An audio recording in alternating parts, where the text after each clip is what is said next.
They told Simon he'd never walk again. Doctors showed him the MRI scans, a black and white picture of a shattered spinal cord. "The science is absolute," the lead surgeon said. "Your legs are no longer connected to your brain." But Simon didn't look at the scan. He looked at the surgeon and said, "You've seen the hardware, doctor, but you haven't seen the software." For the next 2 years, Simon's world was a hospital bed.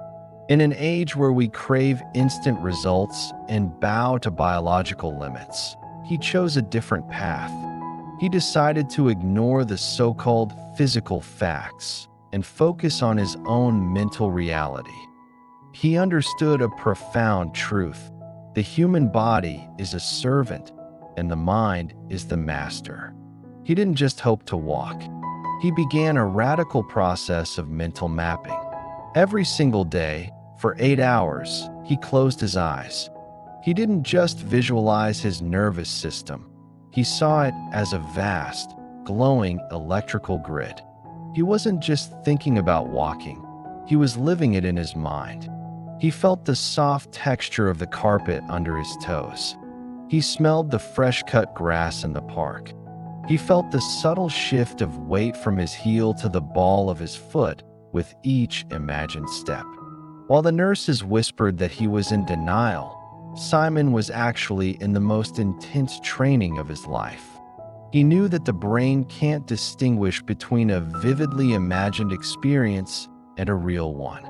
He was consciously, deliberately forcing his mind to build new pathways, to bypass the damaged hardware through the sheer, unrelenting intensity of his focus.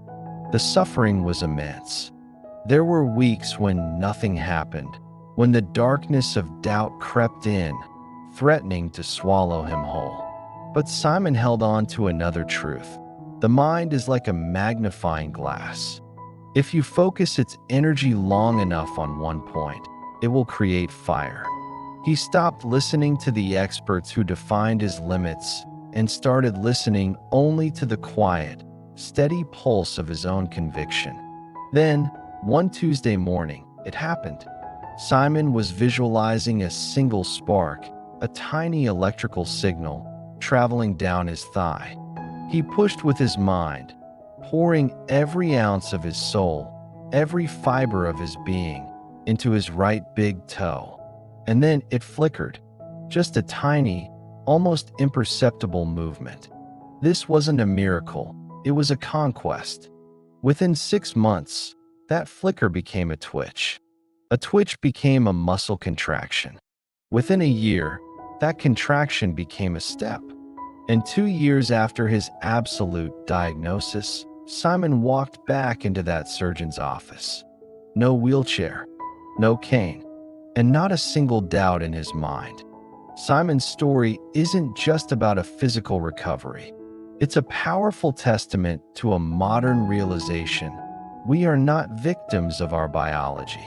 The power of your mind is the most underutilized resource on this entire planet. So many of us live in a prison built from other people's opinions and so-called scientific limitations. But you are not just a body that has a mind. You are a mind that possesses a body. Your thoughts aren't just quiet whispers. They are powerful instructions. When you align your belief with your will, the impossible becomes nothing more than a temporary hurdle. The moment you change your internal frequency, the physical world has no choice but to tune in. What you believe, you can achieve. Thanks for watching, and if this resonated with you, consider subscribing for more stories that challenge the impossible.